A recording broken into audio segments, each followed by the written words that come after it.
Magandang araw mga kaibigan. Meron tayong good news tungkol sa kaso ni PRRD sa The Hague, Netherlands. Ito, post ni Optic Politics, August 24, 2025. Ito ang title niya, summary sa kanyang post. Basahin ko The Hague just blink.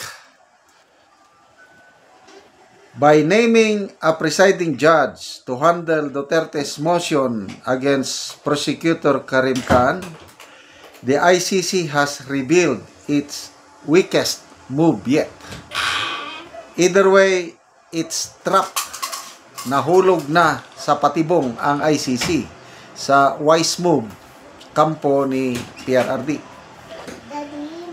Uphold Khan, meaning it is accused of bias. Remove him, prosecution collapses. Delay equals incompetence exposed. This is no longer about law, it's about credibility, and the ICC is already in the end game. Okay, so ito po yung wise move. Ang kampo ni PRRD nag-file ng motion or petition na i-disqualify yung prosecutor, si Amir Khan. At ang naging decision ng ICC is pumayag na dinggin yung motion at nag-designate na ng isang judge. Ito, basahin ko. The ICC thinks it has shown strength by designating Judge Luz del Carmen Ibanez Carranza to preside over Rodrigo Duterte's disqualification motion against Chief Prosecutor Karim Khan. In reality, the court has just revealed its weakest move yet, one that places it on the edge of political checkmate. So, wais kaayo talaga itong kampo ni PRRD. Kaya kahit may mga problema nun, para bang kini-question itong ginagawa ni Attorney Kaufman. Ngayon, sa aking pagkaintindi lang, talagang matalino. Napakaganda itong motion for disqualification, yung Chief Prosecutor. So, didinggin na naman yan. So, bali tatlong motion o tatlong issue at hand. Ang una, yung interim release. Didesisyonan na yan, later or sooner. Hopefully, bago September 23 na hearing, may decision na yung interim release. Pangalawa, yung motion sa jurisdiction. Kini-question sa kampo ni PRRD na wala ng jurisdiction ang ICC sa kaso ni PRRD. Pangatlo na itong motion for disqualification kay Prosecutor Karim Khan. So, ganitong paliwanag. By accepting that motion, na-expose na there is a problem of credibility ng ICC kasi nga itong Chief Prosecutor ngayon naka-on leave. Dahil may kaso May kaso ng sexual abuse ata. Biruin mo yan.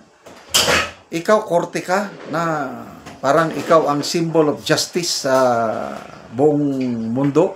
International Criminal Court Kaya lang pinaparatangan ng sexual abuse. Anong klaseng prosecutor ganyan? Kaya nga naka-leave siya ngayon. So mayroong acting o assistant prosecutor na gumagalaw. So, dinagdagan pa ngayon. Ang galing, questionable na yung karakter ng prosecutor. Dinagdagan pa ng motion na i-disqualify siya dahil bias. At pumayag naman ang ICC.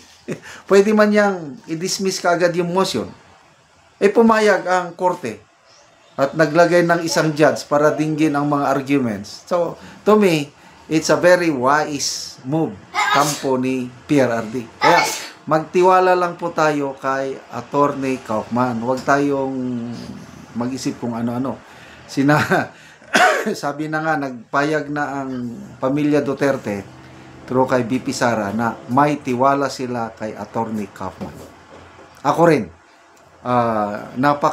kung magsalita siya, magsagot ng mga question, direct to the point, walang paligoy-ligoy, siya, matalino, eksperyensado, at saka naniniwala siya na walang kasalanan si PRRD. Mataas ang respeto niya kay PRRD. So, yun po. So, ngayon, dasal ang kailangan natin. Kasi ang unang pangangailangan ni PRRD, yung ma-release siya from detention dahil kawawa siya doon eh. Pero mo yan, naka 5 months na siya na nakakulong. Hindi pa maklaro kung ano yung charges. Kaya sa September 23 pa ang confirmation of charges. So, ako araw-araw kasama sa dasal ko na ma-release siya temporarily. Kahit saang bansa siya dalhin. Ako, malaki ang aking hope na i-grant ang kanyang interim release. Excuse me. Dahil ang prosecution pumapayag na ma-release siya. Basta doon sa country na gusto ng prosecution. Ito namang defense, Senator ni Kaufman, merong country na gusto rin nila. So, kahit saang country na, basta makalabas. So, sana ang korte magdesisyon na okay, interim release para wala nang gulo. O sige, release natin. Basta payag kayo punta dito sa country na gusto ng prosecution. O, nakalabas na siya. Di ba? Pwede na yun. Basta nakalabas, hindi na siya nakakulong. Kasi kung nakalabas siya, mas madali na siyang bisitahin ng kanyang mga kamag-anak at kaibigan. So, ituloy po natin ang pagdarasal sa kalagayan na yung napaka-successful yung event kagabi ba yun? Yung free PRRD now, libo-libo ang nag-attend, walang ayuda, walang pa-snack, as in wala lahat, organic na pagmamahal lang ng mga, so tapos nagkaroon pa ng magandang drone show. O yun, so pasalamat tayo sa mga organizer, yung rally kagabi ba o the other day. Salamat. Ituloy po natin ang pagsuporta sa ating minamahal na Tatay Digong. Kaya salamat mga kaibigan sa inyong pagsuporta sa channel na ito. Nakakatulong kayo ng malaki sa tribong Talandig ng Bukidnon. Ang sweldo natin sa channel na ito is pantulong sa kanila. Namimigay tayo ng livelihood assistance, nagpapatanim ng saging lakatan at Arabica coffee. Panoorin nyo ang video na ito. Meron na anak ko sa area sa kapihan ni Manoy Ricky, so mag-abono o mag-spray siya sa iyang kape. So si Manoy Boy ang nagtabang sa iyang pag-abono sa iyang tanong mga kape.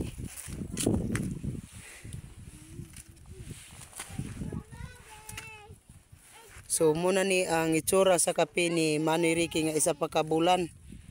So tambok yun kaayo. Isa pa ka bulan, nindot kaayo nga kape. Kita yun nato nga maayo gid kayang tubo sa kape ni Manoy Ricky. Kining among tanom nga kape 26 mi ka pamilya, 12,105 ni tanan ka sidling ang among natanom. Dagan gid mi nga nagtanom og kape.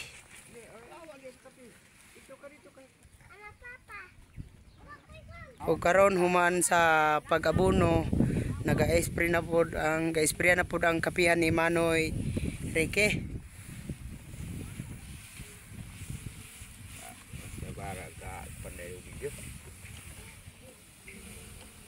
Klaro. Klaro gid na nga tulo na gid ang dahon.